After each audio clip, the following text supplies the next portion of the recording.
नमस्कार, मैं कुमार रविंद्र। दोस्तों, अभी हम बैठे हैं कुशवाहा महासभा के पूर्व अध्यक्ष और एक वरिष्ठ सामाजिक कर्ता रामजी सिंह कुशवाहा उर्फ रजनीकांत कुशवाहा के साथ।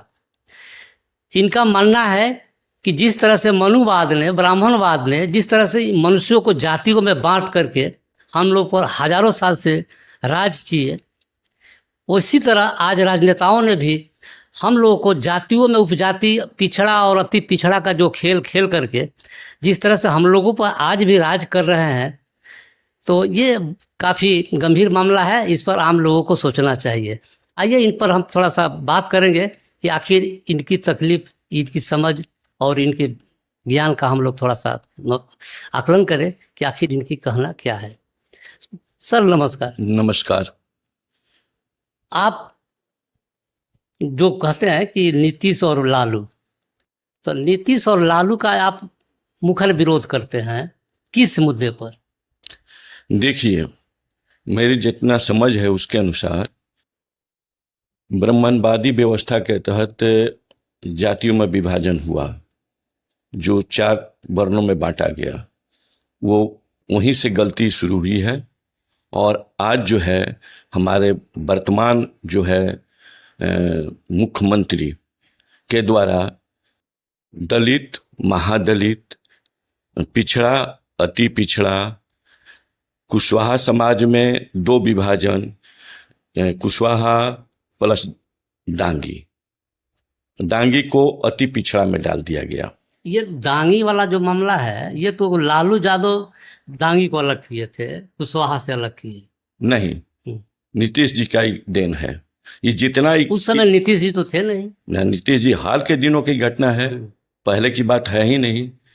ये हम समझते हैं कि 2005 में नीतीश जी आए हैं, उसके बाद की प्रकरण में है। और इन्होंने सारा काम किया और इनको मूलतः जो मानते अति पिछड़ा में इन्होंने डाला किसी को भी, तो उसको पूरी तरह से लाभ मिलना चाहिए था। भारत सरकार में भी इनकी प्रतिनिधित्व होना चाहिए था, लेकिन ये नहीं कर पाए। आधा पेट में रखे, आधा मुंह में रखे। ये बात ऊपर अति दलित जो भी है, इनको लाभ पुरानी तौर तरीके पर मिल रही है, न कि अति पिछड़ा और ये करने के बाद मिल रहा है। तो इन्होंने जो पूर्णतः देना चाहिए ये नहीं दे पाए हैं, न देंगे, इसलिए कि इनकी मानसिकता इस तरह की थी ही नहीं। तो और कुशवाहा समाज को खास करके मैं ये कह रहा हूँ कि उन्होंने जनसंख्या में विभाजन करने के लिए इन्होंने इस तरह की प्रक्रिया अपनाई, दांगी को अलग करके, ताकि काउंटिंग में हम लोग थोड़ा कम हो जाए। वो हुआ भी, जो जातीय जनगणना अभी आई है उसमें हुआ भी, जिसको हमारे समाज के लोग समझ पाते हैं नहीं समझ पाते हैं वो अलग बात है। हमारे नेतागण जो भी हैं, जिस पार्टी में भी हो, राजद में हो, जदयू में हो, भाजपा में हो, कांग्रेस में हो, सब के सब मौन है इस बिंदु पर। यह दुख का विषय है। या तो इसको पूरी तरह से सेंट्रल में भी इसको लागू कराया जाए, या अन्यथा। कहने का मतलब है कि दांगी को नीतीश जी अति पिछड़ा में डाल दिए। तो अब आगे क्या करना चाहिए था उसको? उनको संविधान के दायरे में रहते हुए संविधान की व्याख्या के अनुसार सेंट्रल विधानसभा में पारित कर सेंट्रल में अनुसूची में डालने के लिए करना चाहिए था। जो 62% जो बढ़ाइन है उसको भी करना चाहिए था, कि नहीं है। नहीं करने का नतीजा हुआ कि कोर्ट में टूट रहा है। ये तो छल सबके साथ ही कीन है। आज छल करते ही आ रहे हैं, छल पर ही राजनीति कर रहे हैं। और इनका अति पिछड़ा अगर सेंट्रल में डाल देते तो IAS IPS में इन लोग को लाभ मिलता, सेंट्रल के नौकरियों में इनको लाभ मिलता, जो नहीं मिलता है। जो पहले की परिस्थितियां थी उसी परिस्थिति पर मिल रही है। तो इन्होंने नया क्या किया ये बता में इनसे पूछा जाना चाहिए। हमारे नेतागण जो हैं, हमारे समाज के नेतागण बढ़ चढ़ के पूछे, लेकिन ऐसा ये लोग करेंगे नहीं, चूंकि कुर्सी देवा भव है लोग। अब एक और भी नीतीश की है कि दलित में भी महादलित। हाँ, वो बात तो मैं कहीं चुका आपको कि दलित में महादलित कहीं, उनका तो खैर पहले से भी सेंट्रल में मिलता रहा दलित के नाम पर। तो महादलित करने से इन लोगों को क्या लाभ मिला, उसको मुखर रूप से इनको बताना चाहिए कि महादलित करने से इनको हमने ये लाभ दिया। ऐसा कुछ तो हुआ नहीं। जो दलित के नाम पर मिलता था वही महादलित के नाम पर भी है।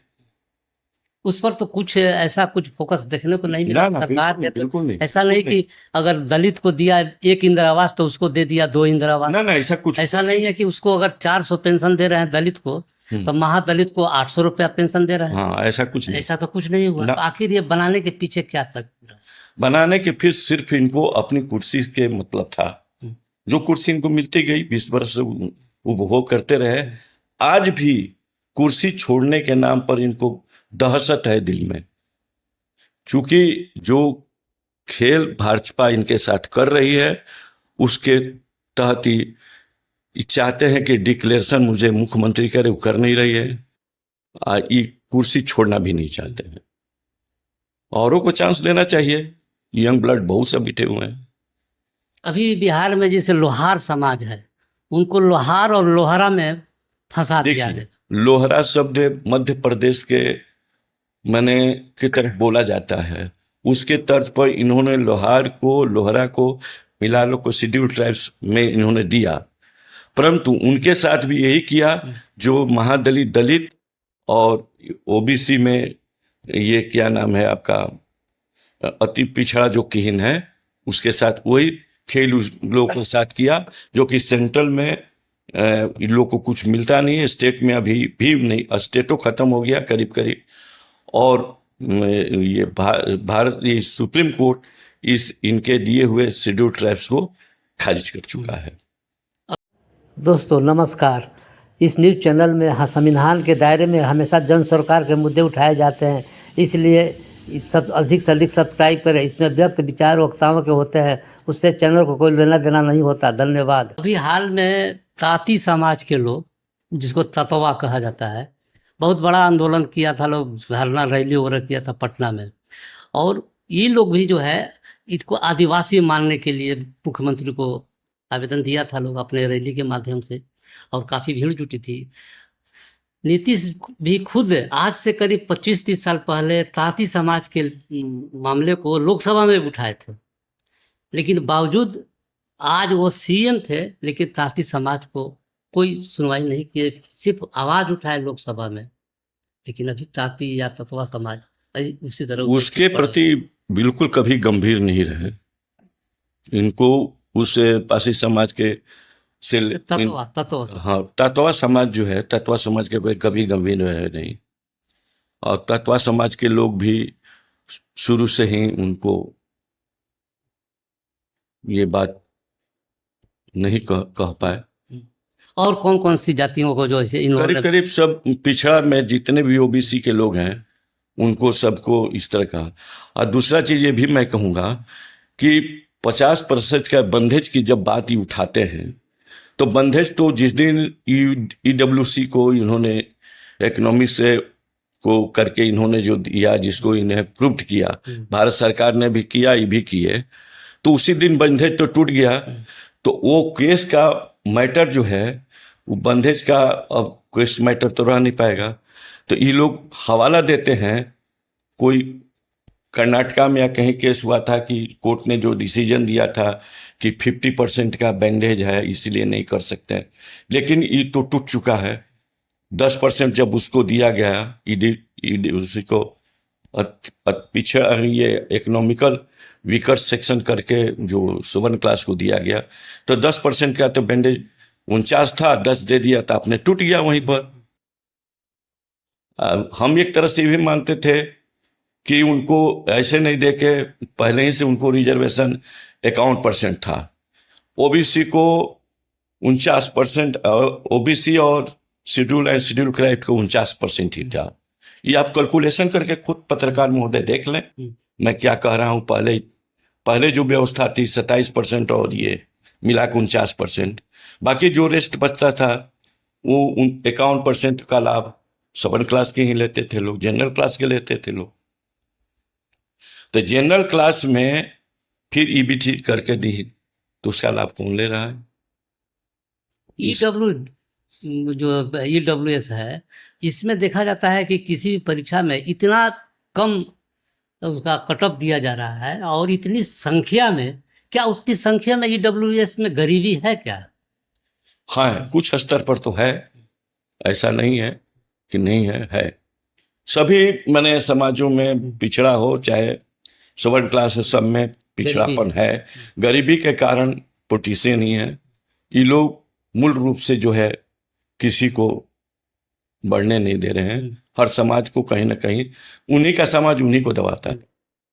अगर तुलना किया जाए कि लालू यादव और नीतीश में कौन, किसको आप सही शुरू के दशक में लालू यादव पिछड़े समाज के लिए बहुत अच्छा काम किए। बीच में उनके लोगों के द्वारा लालू यादव और उनके परिवार के जो भी सदस्य आप कह सकते हैं कि उनके द्वारा कुकृत्य नहीं किया गया, लेकिन उनके जनमानस के द्वारा निचले स्तर पर पिछड़ों, अति पिछड़ों, दलित, महादलित, जो भी आप कह सकते हैं, उनके साथ उत्पीड़न की भावना उत्पन्न की गई, जिसके कारण लालू यादव से लोग कटे और आज नीतीश जी के साथ हैं। लेकिन नीतीश जी में पिछड़ा को कोई मौका नहीं मिला है, जैसे थे वैसे ही है, मेरी मानना है, मेरी तो ये जो है अब अति पिछड़ा और महादलित का कार्ड खेल रहे हैं, इसके अलावा एक जीविका ला दिए, तो उसमें आधी आबादी महिलाओं के लिए करके भी ये अपना राजनीति, तो ये बहुत अच्छी बात कही उन्होंने। तो जीविका जो लाए, चाहे 35% महिलाओं को दिया, उसके लिए हकदार हैं। लोकसभा विधानसभा में ऐसा क्यों नहीं कर पाते हैं वो? चाहे कोई भी पॉलिटिशियन पार्टी हो, चाहे सेंट्रल की भी हो, तो सेंट्रल ने जो महिला के लिए आरक्षण की बात की, तो वो ऐसा चक्रव्यूह में डाल के किया कि 38 के पहले कभी संभव नहीं होना। अच्छा कुशवाहा जी, हमको ये बताइए कि आप लालू और नीतीश का तुलना हम अगर राजनीतिक रूप से शासन व्यवस्था के लेकर के, अंतिम आपका क्या निर्णय होगा कि लालू एक नंबर की नीतीश एक नंबर? सामाजिक पिछड़े की दृष्टिकोण से देखा जाए तो लालू जी एक नंबर हम मानते हैं। नीतीश खाली जो है से कि कहने के लिए हैं, लेकिन पिछड़ों के लिए उतना लाभप्रद ही रहे नहीं। उन्होंने पिछड़ा और ये अनुसूचित जाति, अनुसूचित जनजाति में विभाजन ही किया है, उनको कमजोर करने की कोशिश किया है, कमजोर किया है, कोशिश नहीं किया है। ठीक है, इसलिए इनसे हमको उनका व्यवहार, माने ये इनका विचार पसंद नहीं है। दोस्तों, आपने सुना रामजी सिंह कुशवाहा उर्फ रजनीकांत कुशवाहा जी के विचार। आपको कैसे लगे? निश्चित ही आप लाइक, शेयर, कमेंट के माध्यम से आप देंगे और सब्सक्राइब करेंगे। बहुत बहुत धन्यवाद।